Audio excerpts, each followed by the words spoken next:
We have some really exciting releases next month, and I have to talk about my top 5 that I'm so excited for. Even already have 2 of them, and I'm like, oh my goodness, let's talk about all the things.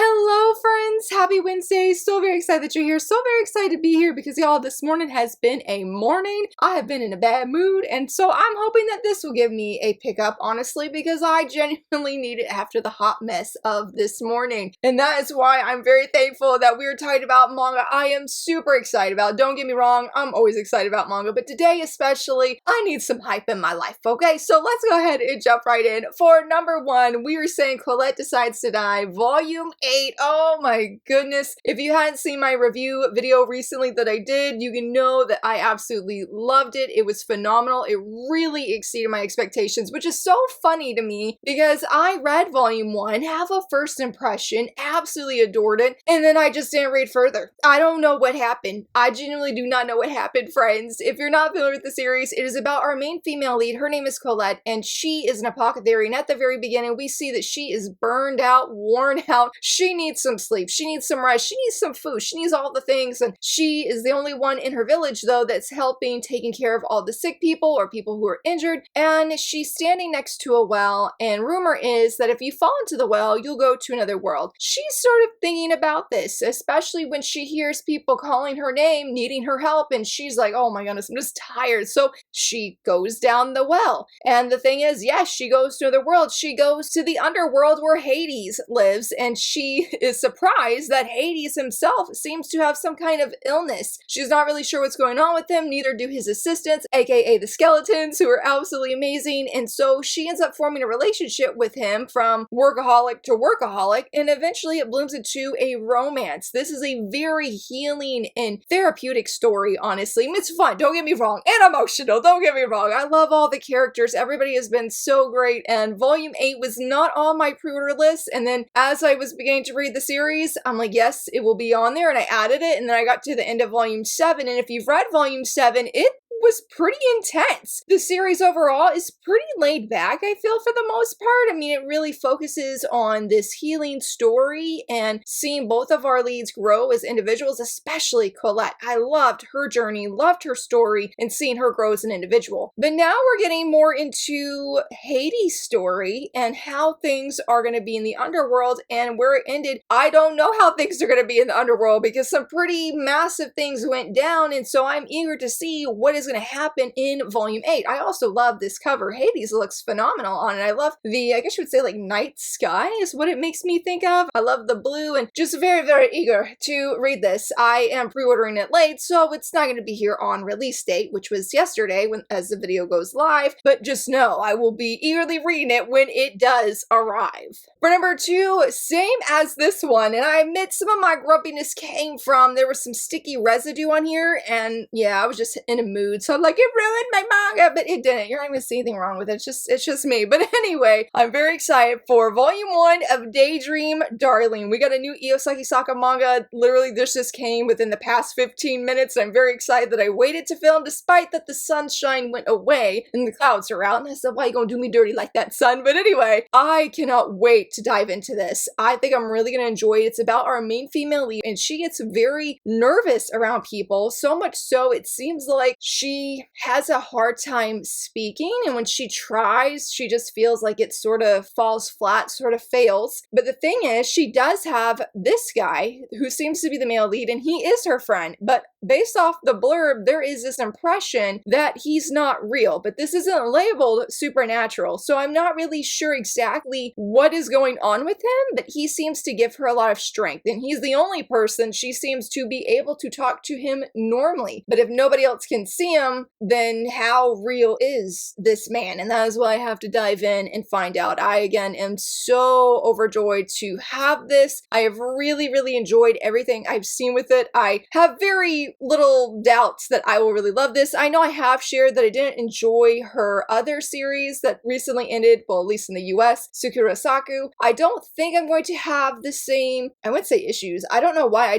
I really love volume 1, but I didn't connect with the other volumes after volume 1, so not really sure what happened there. So maybe a tad bit nervous about this one, but overall, I'm just really, really excited. I am definitely one of those people who really loves Iosaki Saka's work. I don't have any issue with her. I have seen, unfortunately, a lot of dislike, and a lot of people were not very happy to get this manga license, but I am on, I should say, the fellow hype train of like, yes, give us more, give us more. I can't wait to dive into this. As of today, my oldest has gone back to school, so I'll probably be picking back up on my reading again, and especially with my other 2 kiddos, they're going to be going back to school as well. This is definitely high on the list of reading. I am also hoping to do a first impression video. For number 3, I'm going to say the same exact thing that I also plan to do a first impression video on, and that is the Princess Groom. If you saw me on Instagram, you saw how I completely changed up my post that day, that Friday, and it featured this because it came in the mail like 15 minutes before I was going to post, and I said, forget what I was going to originally post, and we're going with the Princess Groom because this is one of my most anticipated releases of this year. I am so excited here. I had every intention to read it Friday, but then it like hit my mama heart that my kids are going back to school and I'm not going to have the same time with them as I did during the summer. So I'm like, you know what, we're just going to game all weekend with them, and that's exactly what we did. So we'll be diving into this one here very soon. But in case if you're not familiar with it, it is about our main female lead here. She's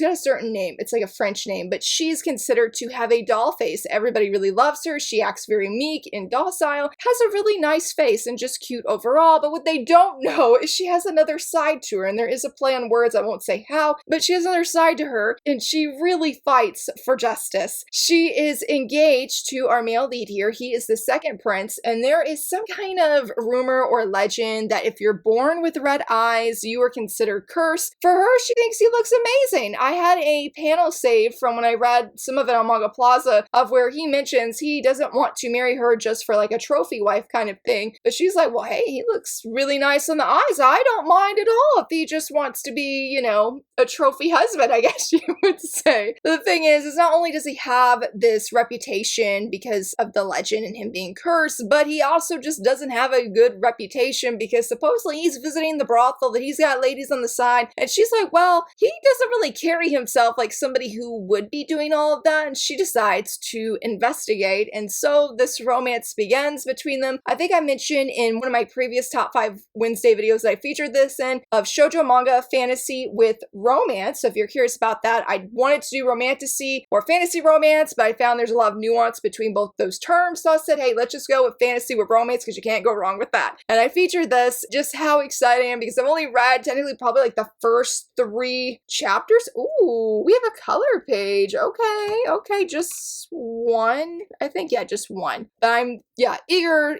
to dive in, read more of this. And as I said at the beginning, we will have a first impression on this as well. For number 4, it's a manhwa, but Villains Are Destined to Die, Volume 9.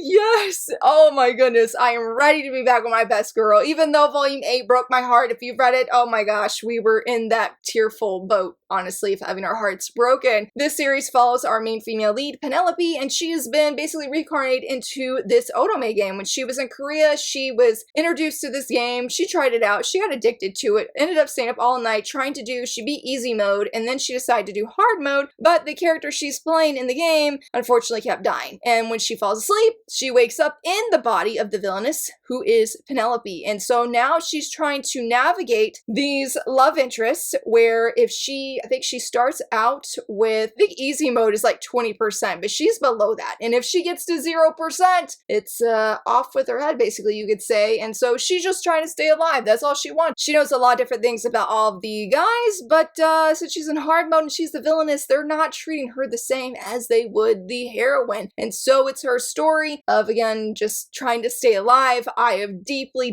loved this series. Penelope is my all-time female character. I love her. She do no wrong. I mean, granted, yes, there are times I'm like, girl, you shouldn't have made that decision. You shouldn't have made that decision at X time because it definitely backfires later. I can't say where Volume 8 ended, but it was pretty horrifying. I cried. I was in my feels for a few days. and I'm hoping that things get better.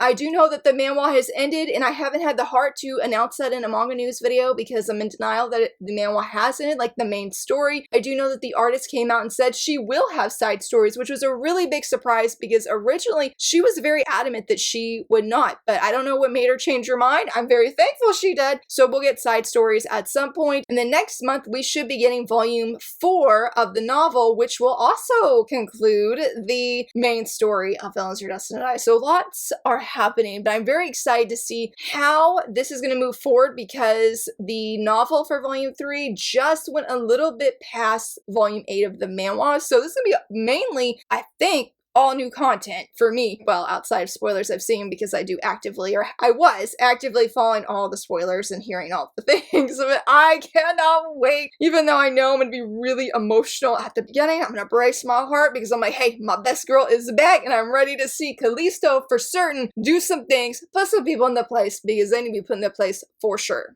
For number 5, I'm gonna hope that this one does actually release in August. Their website says it should be releasing and being shipped out by the end of August or early September, so we're just gonna play it here for the top 5 and hoping it'll ship in August. And that's Ever After Volume 1. This is being released by Aloha Comics. You can't buy it on Barnes & Nobles or Amazon or other major book retailers just yet. They did have an update right here saying that it'd be available at the retailers starting in October. I pre-ordered from their website. I honestly was hoping it would come with the standee, but it's not.